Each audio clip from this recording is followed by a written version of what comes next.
Omunyina akwa baabi emfa na sekese enkoma ma mechra Diamond se ode efisem ebreye Professor Ike Wolanyo Wallace nso de agudie musem ebre no watwe abosa abre free sabre kopin se no nkron bebo de eye Mpensenpensenmu ebre on Badwam ye wo Adom TV midin de akwasi ensi abadwafo atinkonya e babedi enkomo ede afa oman enkanko ene ne mpontuo eho weka se efiti na no fiada ye etwam ibesi na nura kwasiada so ena NPP amyoko ekwa abato so ko yi wonpanifo ebeda amyoko na no emfinhia nan ya ediomo enim ekowechi wona bete ahwe ete ehwe ye the biggest shock eye the general secretary of the NPP position dibre eno semro ka say John Boadu elozi 2 Justin Frimpong Kojia Amanfo outline 5 reasons in tia ema John Boadu elozi ye ebi mu kura cheche mu se MPs ne kura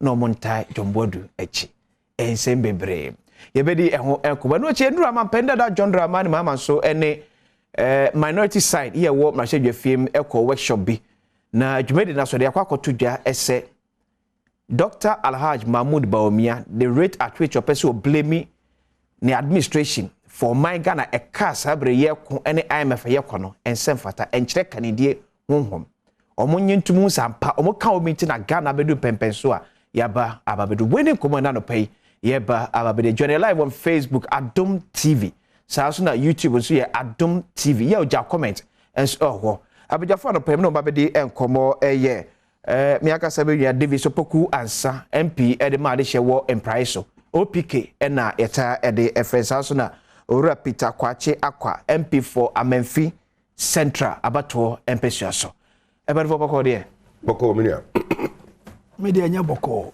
ade de na esi onabo o odi tia de na aba de na do aban de akosi ahokyere kekraka abai mi fifie bakura mi se menua jai petro na fedi se o ma sa de bibia hyemu despite say the boy din no umi a o car so na sa ebi enya o car na watoka papa e no fluenti na so ben MP OPK wai muna mama adwuma no kra na sisi amanfo di atam uti chefikire ya o ba ukita V8 vum na uti aso na wode ba sabe V8 oh yeah V8 na ode di traffic mo a o petrol na be PK ba menka so me say all this be equal na mo di na traffic mo P NDC me V8 ni kura me ni it only V8 me ni V8 ni ada wa nyi bi hwe me car is your pickup ye bia anyi na ayede na ka se agi V8 onu agi V8 wuto car ni e ma o loan na o dia to loan na na so waje enye Ghana ni bia na nya sa soft loan o ka se waje dia na se waje car enye Ghana ni bia na nya sa soft loan ni bi inta me ka chiro se enka se waje okay wo ja se ade bia de chew na woje ka se bia wa nto V8 no o ko fi a pickup ni si o pickup fian bi ni si ho wa mama nka ho kire na aba me so ama o bisa ba mo cheze ba be hye so bisa me se ti say na me se me ti mi enfa no me hye mampenda da Adom Mahama okay okay me da se ba me say for OPK because he NPP OPK from Saturday to Sunday mo leadership yem say baby ansaye kakra ba ye baby e ba ye national chairman general secretary for example general secretary de Breno as a member of parliament na yo nwanwa oh na nyame nwanwa bebre me they didn't kai ma menchia ahwefo nyina de tito ne wo mo ehwe me from impriso ya chia wo mu nyina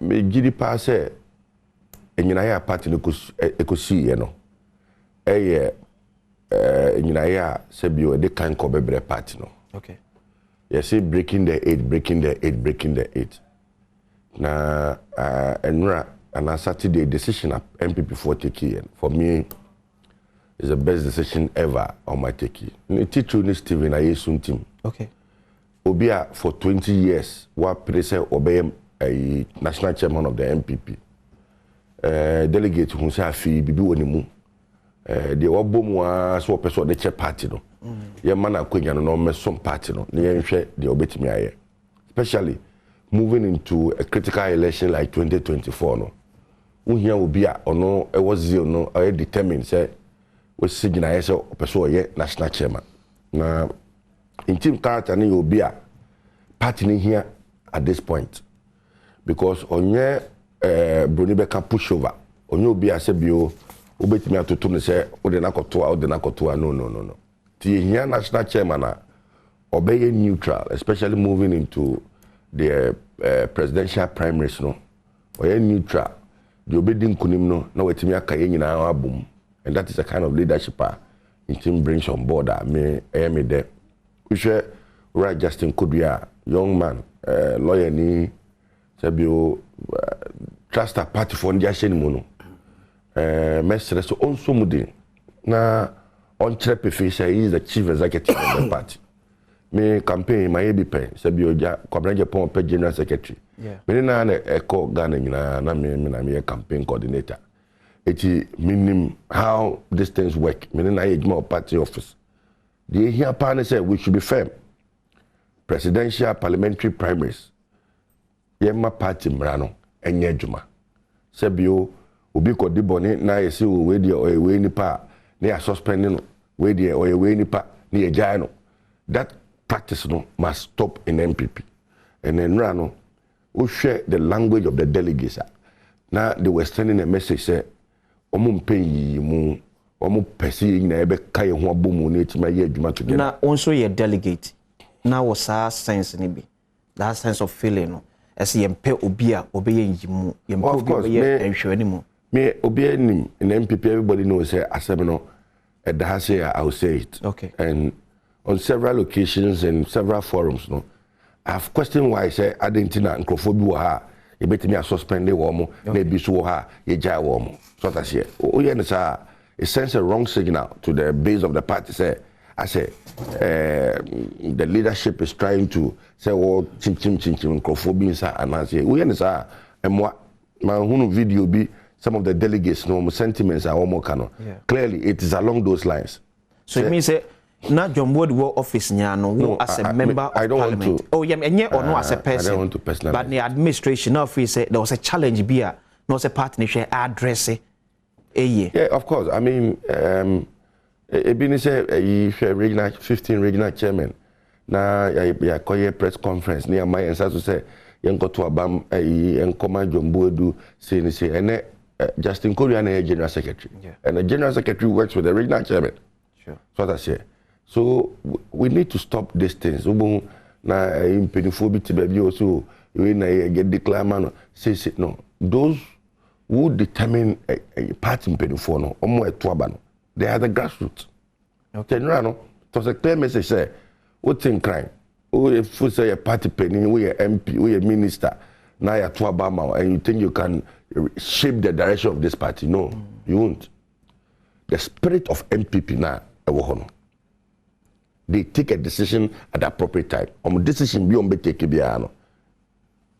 And you so okay. Sunsum techiri. Okay. It could be a party no sunsum na at the time chi. Amanfo suswa. Sunsum ni time chi onko na adwuma. Na omo party no asie na o de ye be general secretary no. You should exhibit those same characters. Okay. So you enkase o me chinche on famra no meto there be. But say nipa no or police station officer na hu na obua o de bema sebio president and now the bema minister and now the bema MP no former police station officer no. So that's it. Former no wo de manwa nipa no on na eduma kese na dan so me MP. Yeah. Sebio about odura menim da picture so. But nipa e koye eduma na mame no. Ene ebia adwoje poma bi oti adoso constituency. Adoso polling station. And I say Kofiusu or more good Kofiusu and Sukwa. They are those who matter in the MPP. So our focus no should be on them. Okay. Opportunity be about yeah from grassroots for no. And no chairman want to me edge na nyanum 15 regional chairman na declare omo support dem ma John Bodu ewo Justin Kodua party we na sese omo panacho. Ni esi no. Me say a chopa. I mean it is a political party. Obia a choice. Nemum Jamaican say, oh, you're leader of the party. Sebio, and you don't take. Oh, it's not about Justin Kodua. The Omoye, it was an insult to the MPP. It was an insult to the MPP. You don't do that. You don't do that. Because here, I've seen instances where people will gang up against national officers and all of that. And I mean that to me to say or to me could be a hon. But those things should not happen again. It should not even repeat again in the MPP. That's what I say. It should not repeat again. I mean, for what is worth it, with direction of the Maya as regional chairman, and no, who constituency officers ebution. You told them to go here. Almost they will go here. Yes, you catch up more election. I say as a delegate, OPK Unya saying. Me, yeah, I'm sick. I'm the coin. I'm sick. I'm saying. I'm a what got I will say, ja, me say, apart from say me, yeah, Mrashi baby and new and price no. My call Ghana, you know, me presidential elections, general secretary election, minister me uku. So for party for share, okay. Yeah, now we MP, you know. Kakra be susa ni you know. Obi ama me hwe. Be 50,000 e call. Oh, there be ade. Na me akatua ya na 50,000. But I see POPK. Our NPP National Delegates Conference. Baby out say now share no uhuni say. Me infa enchia informa me constituency for Ampofo Central for na me original chairman na toku ene Charles oye deputy secretary na me constituency so me secretary Kofi Samoa na organizer leke na treasurer sofo mo kwaso nya adwuma no na yenso ya fam die wo esro ha enchi bia ba bekam ho na abato na ebaso no yenso ye dia ho dia beta akire na enra nnuanom o mabato edie se de wo kano de mu esika de omsa ahokire eyina esa ahokire ba nanso krofo magana fo nyi ni sa ahokire ba kura ana sika kura tankeke kese mu hwie sika na ma unhu ba bia sika ne fi so bi chebi aroba na ubisa no uhu so besides this guy issue ho etinam se me tie no yo tie ne me so mate okay so yentie sa ye mkoi sika hwie ho na sika nya fe ubisa opike o se di sika o de ko ni na assign na otua on behalf of no ne preferred candidate enti no o mayema politics no I time keke because sika wom na o mayema I excessive o me hwe ni and here all the time and sure one more mfata no eno ba be di omani so is you only NPP only NPP I cannot say for a fact enter may qualify and say oh my yema afedie time okay yes delegate ba one man is case one fanya transport and any feeding it's okay but to go to the extent say be able to me be say 2,000 3,000 I mean where do you get the money I no pick na get you no work no that MP na get you ya it is oh you na so ko fast SK ya now something is wrong what me mo be that amount of money now be MP akatua ne yan because me can wo open her e bia enye palatable to other MPs can you say me can akatua na why dey na unya say SK do me hwe ne ye o mo say politics na ni na na di ahokira bre yi na dey one ye ma obiska obi aka say maniska opiki o ka se wan ka se o debi na ache wa conclude say ye ma obisika o biska die flow sika die flow na me say na mo drone na you see but you see sometimes you know as politicians we need to be very sincere to vote for time no omo ehwe bebre eto aba woni ho bebre ye branch executives ne police station in ward you can never say uko no akogina o manim so o mko to aba mawa ebi obi afa ka aba na wo yi 20 cedi na 50 cedi dia ma ne so mfa nko emfa ka nko no enye bone politics no say si kan kan wa untumi nye say I think say no be na no okasa say nipa na ba no am lorry fare dia fine but say we could crew 2,000 obi enu o ma 2,000 enra me constituency officers obi am 2,000 and okay me that's okay see na opike wa ma me nsem nyina akọ ye na fofo de na so ye duru a me yan twim kakra a opike ale na ayesa de me kire say you monetize no na ya to about general election okay and na ma Ghana say eniema atitia pansam asay a ya chien we bia ye fuel price and na bro 12 hwe dollar chesi 9 also mo break 8 e be break 9 ni chances ya sa niema na ma ye ho kire yen hwe mara ya to about OPK bi san say sewing machine wa anche bi sewing machine and so akwabrane sewing machine me constituency uba kwana sewing machine suobi freezer kitwe na suobi na election dia na che election manche never banche bi na mko fa no wan asa we sure so election one spend bibia wo o delegate omo to abama from NDC me ka weyo me ka general election the no the way general election wa anya hwe general election no general election never but primaries now ye kakra some medical catch say primaries obi ba na man the fuel okay the transporter there is nothing wrong okay or fie dano onko adwuma no aboba ya it's okay na me ka excessive sikana omo edi ya politics that is the difference I'm making na me say even year to general election na nipa no doors no okay they were distributing sewing machines but this year the same no we never did na ye ko fast can 2020 NDC and check Ghana for him no Ghana for who say akokire na yewom no na mom de to abama NDC when na omo na ye control person what I'm saying is we say ya and difficult for us dealing with this issue the monetization of your politics near wokai so bit to one or na say why you be sad the man then no be no say na me honorable na other there let them judge okay interrupt say ya kasa to the population okay sabi omo so let them judge because you say to aba ya be a car boot near 200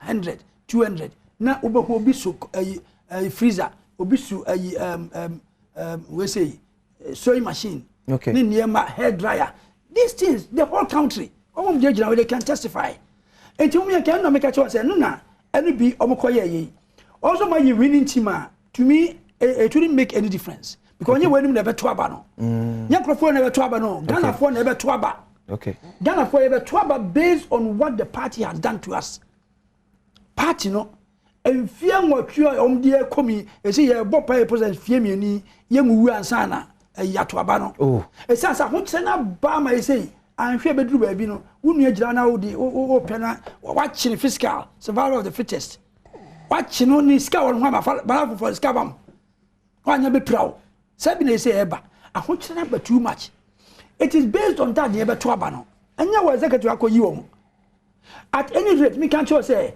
omo delegates no omo ya ade bia Ghana for be hwe so aye okay Kofi Adwambuadu ya Adwambuadu no gira simpia nim e kan say ya adwuma ne ya ka dia Ghana mrate obenya adwuma mabuso ne akọ neighboring countries akofa akrofo me abaya adwuma anya ono na kan and where are the jobs based on that na mafo ato abetia no okay nti MPP as a party omo gina o kan say adwuma bebu wo mani mu anka so be one district one factory one village one dam and nyamom kai bia no a ayadwuma ma baumia odi ne ebe hwe so apanish no baumia some of the kan why would so on na say omo be yin dia ene hallelujah nti Ghana for beto abade tia MPP because of baumia ntia based on some omo kai no because of baumia I say baumia so be ba onu na ye West okay you know can say if the you can do all the propaganda you want but the exchange rate will expose you. It is based. Okay. Okay. I accept. And Ombra me can be say this standard time no kasana na from before time dollar Mahama time I do only 3.8. Na all kasa asem no. Ende I do 8.3. Or may repeat the same thing. You compare. Me you want me time. Me patch what time. Time it's a car crabby na we best 1 minute yeko enti baumia ne ho aye yoro am say indum ka say am say sebe o yare kakra o ka so yare o say aye vice president yare kakra no say any I'm quoting what I'm quoting what the indum but say and Krempo Cross said, please, let's not. Syndrome, let's not do that. As a member of Parliament, if it's a wet no. Me, Onobi Aria. Oh, the Baba Unim say a new wet reference, but a new wet referring to. My withdraw, never Minka say, oh, you're useless. Apologize. Oh, I don't swear. Oh, Debbie, you know you can't do that. Please. Oh, Debbie, no, you're useless. Minka so you're incompetent. No, please. Debbie, we cannot sit here. We cannot sit here and run down our leadership. Debbie, and yet, if somebody uses those words on you, will you be happy?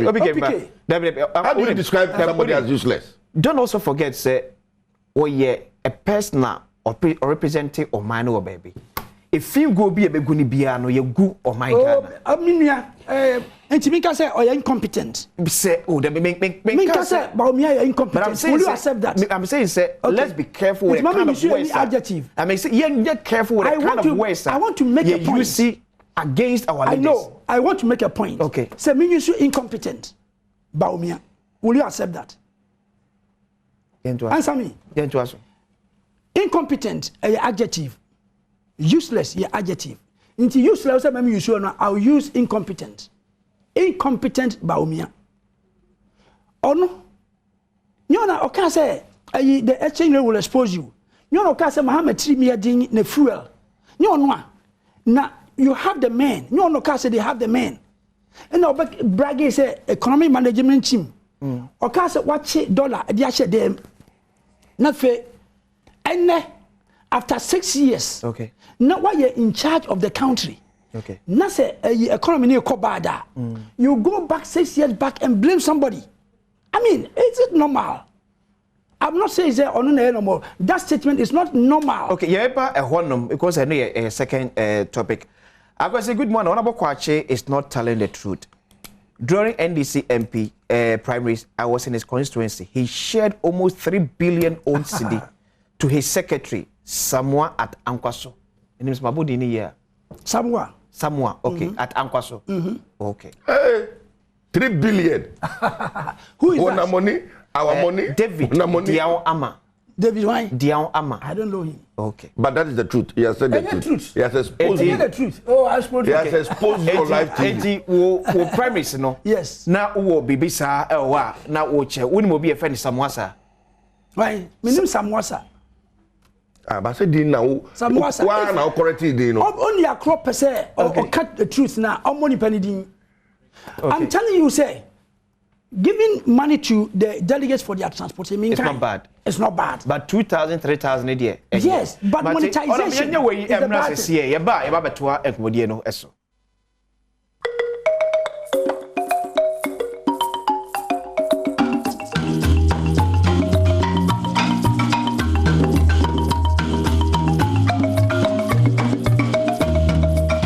Yes, I'm Badwam Mpensenpensemmu. You are so war.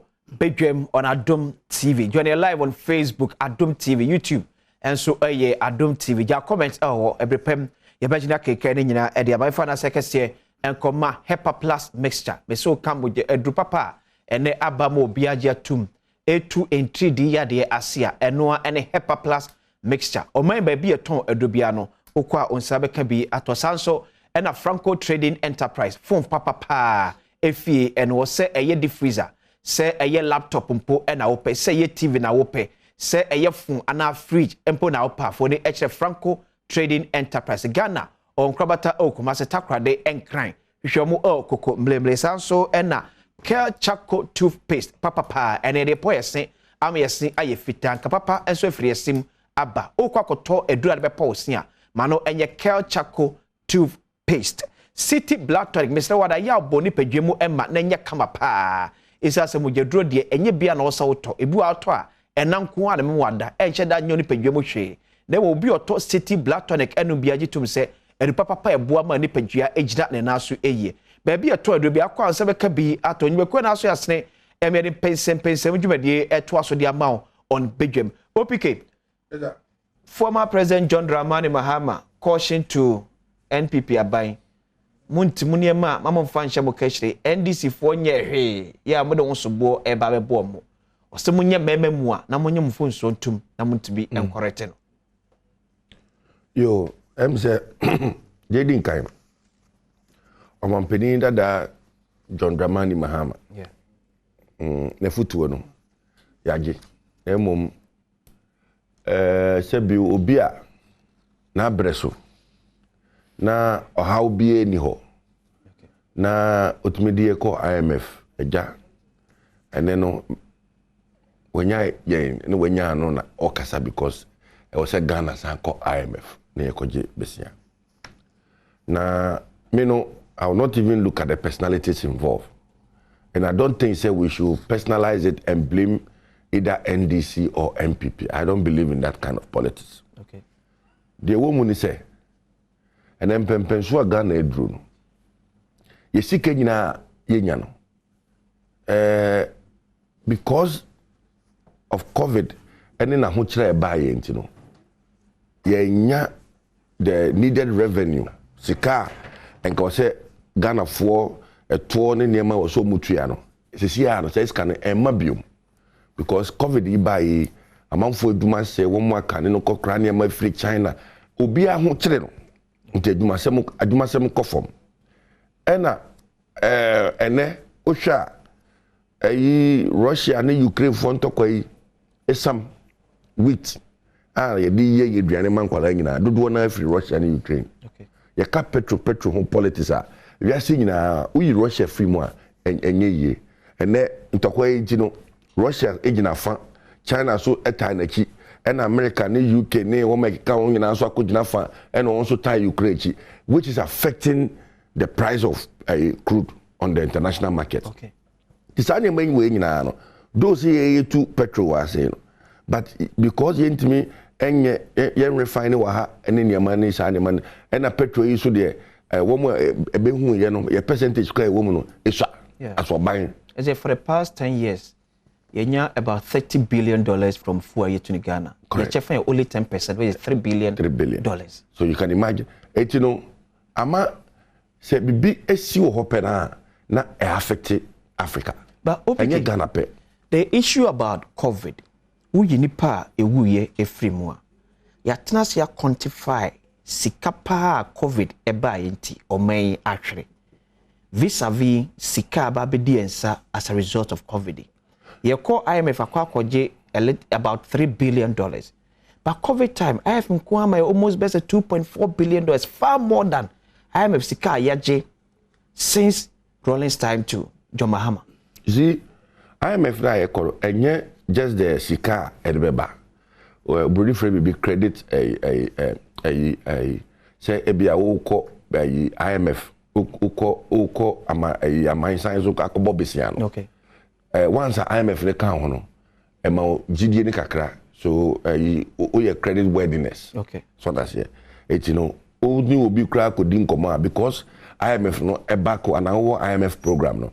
To me at the besian ball and now to me mouse grant and now so to me yeah because when you say they can fall on the IMF. And the IMF no is like Bank of Ghana. So I say Bank of Ghana ye nyina bank would draw ne amaya would draw ne institutions I would draw nyina foot with them. It is a drum Mpensenpensenmu bi na bia ho kire now say o ma me nko Bank of Ghana ho na Bank of Ghana e ma me kakra. I don't see say e bone. But of course during COVID season. You see, let me be very frank with you. Okay. For instance, for the 2021 budget you approve in Parliament. 2021 budget no. Your expenditure now you 130 billion Ghana cedis. Okay. Your expenditure 130 billion. By projections or year including ye levy, sika benya ye levy mu ye de be bibiana and kwa na 100 billion. Okay. It means that right from the start go where go no, you have a shortfall of 30 billion. Sure. Even with that ye levy projection of 7.9 billion ASG benya no. And a ye levy abai di shishe so no 500 million kra abai ntimi nyai. Yeah. Because I don't know NDC for Pichiama and a Ghana for everyone say ye levy no e bone enti no one more person will meet you. Okay. And if Nancy, WhatsApp platform be so MP baku ya Okobrani say so best say ne mumu NDC MP for be send momo ama buying 11 ti obefaka akoyi na say e discana koma and it tells you the kind of mentality NDC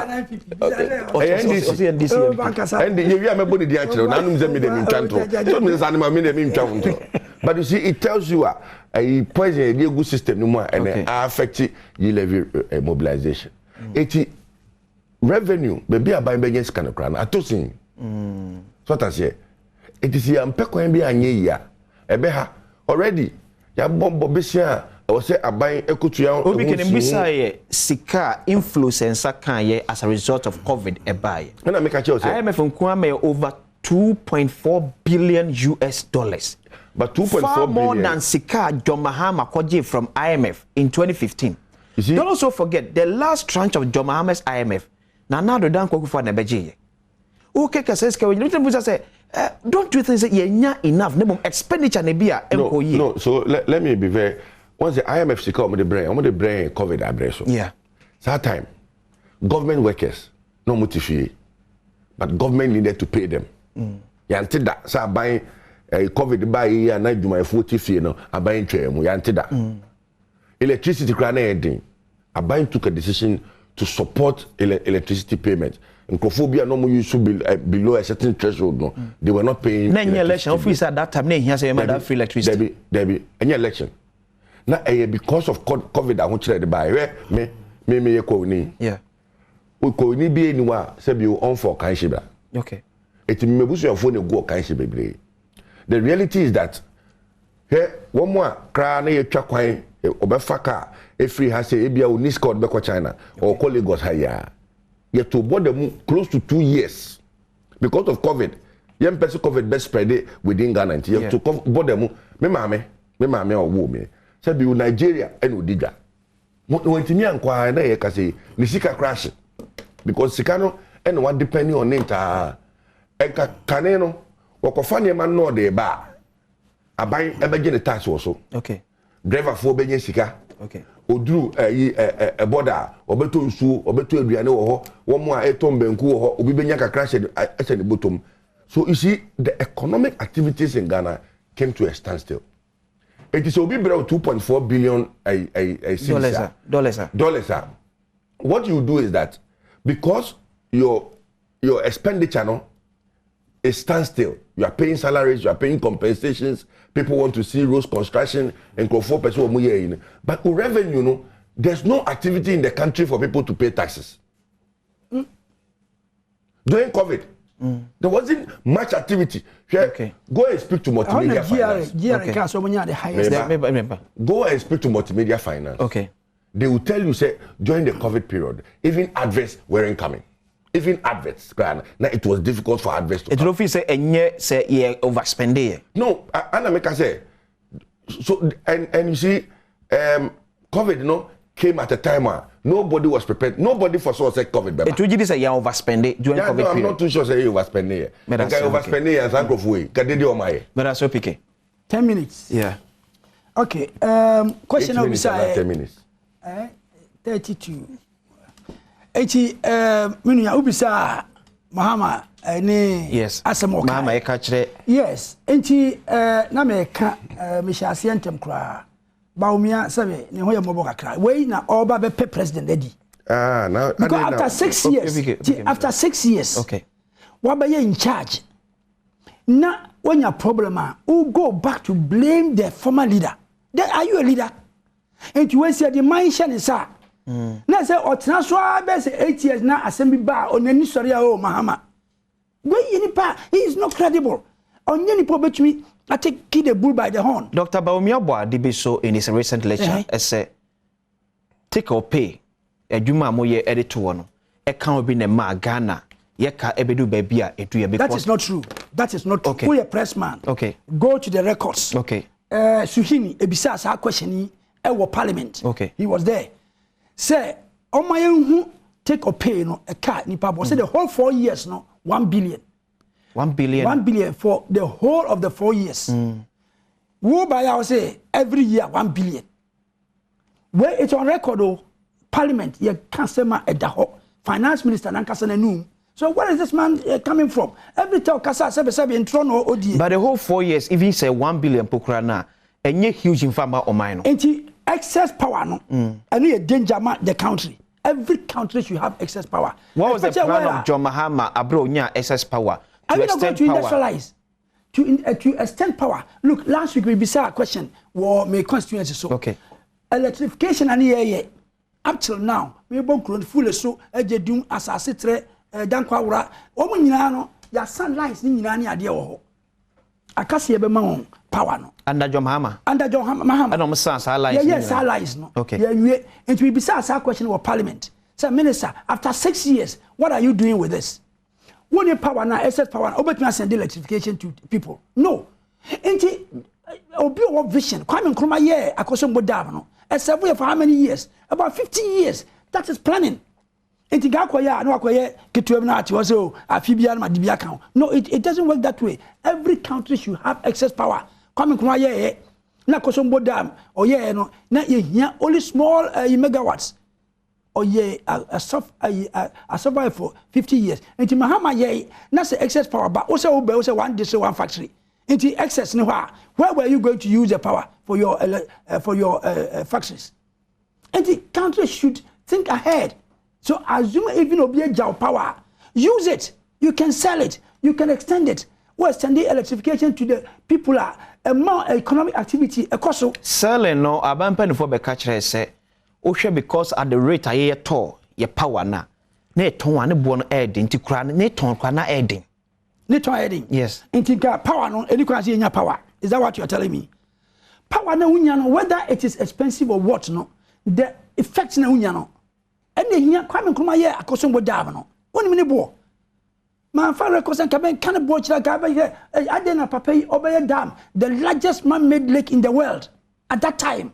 Largest man-made lake in the world. Na bin see that. Kwame Nkrumah nya vision ye to ho. Ada no mi say Kwame Nkrumah ye ni kwan ye be yusu nti ada na ya to ho. At any reba catch say ba umiana sem na kan. It's false. Na me ni na so aya. What about 6 years? Why do you go back to blame somebody? And bro be just CPS say or economic management team. Professor Jamba for my bobo di mame. Why no obobo no. Say no nim say na ko yi. Ona be so me ntwa so but me ba me sa time no amount. Saka be say 5 minutes amesa e dey amount. I 3 minutes. 80 batch dey be 5 minutes. Ye ba me dey 5 minutes no e be sa amount. Me pa cho ye nya adwuma we na ye mra je sie. Ye ba be to so.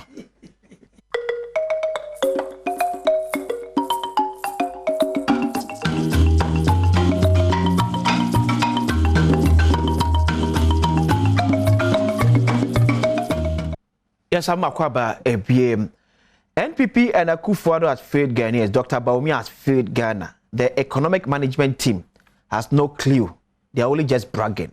Ablade Edwefri Efiokuma Ena Ode Ebaye.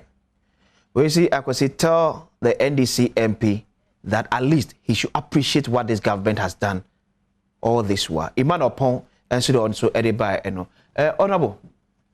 A Kwame be faso e betimi e free sa let me patch them man you be honest Kwame betimi afaso e free sa ya hu ye here my plan my gang make asa no atwas na o call break o be ba na me nsem na aka o pese o change topic me change topic na no na me wo so no topic is the kwan be so nya na be kire on kwan o say you can do it I do it the moment kire kwan ama enam so amom ya be duru say ya ono ba omia o ka say Mahama Mpensenpensenmu Mahama the otini dina na hope. Say people are he has been vindicated. Mahama akono or say posterity will judge. Nyam odi judge. Bosi okoboy 122 from Kwame Nkrumah Breso to Nabreso. Where Oja airport. And no people can pay for this loan. And no vision on. Where Rich Hospital. Where University of Ghana Medical Center. In Penfo wa be mu akove chichi wo no. Mahama hospital sisi na no mu boni di boni omu na mkodi da omu ni asofo na ne omu si cathedral no emu na mkodi da ya no mkodi ayaresa Mahama hospital ni hospital sisi no hospital sisi o si maaman no winua eno ni vision enti loan oji no de sa na me sa krofo agi loan sisi ya duru 500 billion on chira dia wo de aye Obisa no amra COVID buy IMF scale dey buy. The then you wasted. Finance minister bar parliament. Yes, one check COVID. This kind of year. Or say Duane say you say it's kind of asa wasted. We just see about means no debt to GDP no. Ever call and they see drew 90%. Mahama Bresner 57%. Musa or ye incompetent.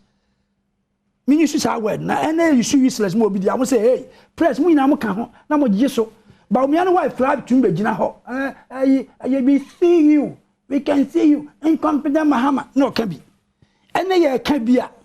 Me use adjective say in quotes useless. I must say I won't be that. Now useless adjective.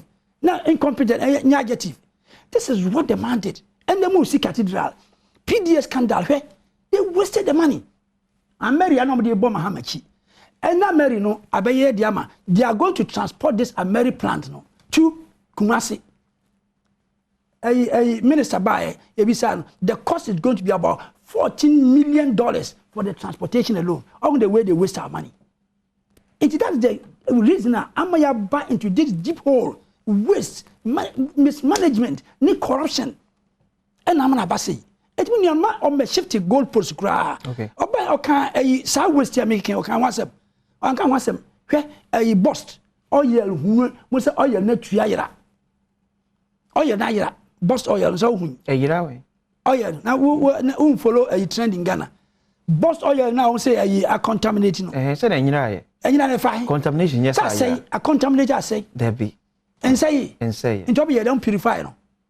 I'm purify. Me engineer, marine engineer. And what I'm talking about what I know. Yeah, I know, yeah. Yes, marine engineer. So that's my field. When I came home, I contaminated one man call within 30 minutes. I'll find out what happened there. Okay. Yes, me purify. I'm ready. Engineer, papa. Ora me ask me. Me pa what time na so. You hear me enyo. Enyo kra. 30 seconds here wrap up. Enti hwe Mahama akọ oja niema wo ho 15 minutes no akasa 15 minutes debi oja niema wo ho hwe esla ene ohi get fund om dia akọ sia wa stabilization fund o dia sia wa dia heritage fund o ma yi eni scanning nyina ma yi nyina di emra ye kwa IMF na all these monies were there but Mahama said no my influence and two way mu the bien konkoje credit a manageable if a microphone say or you incompetent and nadia mudia mo diseske oja ni nyina ho once I waste there no some nyina nothing to show for mo ko IMF and they mo qualify no. I kept asking myself, what does John Mahama want from Ghanaians again? You did your best, go and rest. Dominic, Eben, OPK. Now, why I say, you know, who read, you know, they are against NDC already. I'm very sure, say, the tons of a year one honor all be against Baumia. But you are not reading. You not tell me radio video car say, and you video car say, NPP has failed Ghanaians. If you want it to be about 10 against 1, say, proportion, no. And if you are reading now, I don't read you no 5, you are reading against 1. Okay. When you are against 1, I read you. Me tag you, pa. Me tag you. OBK unko.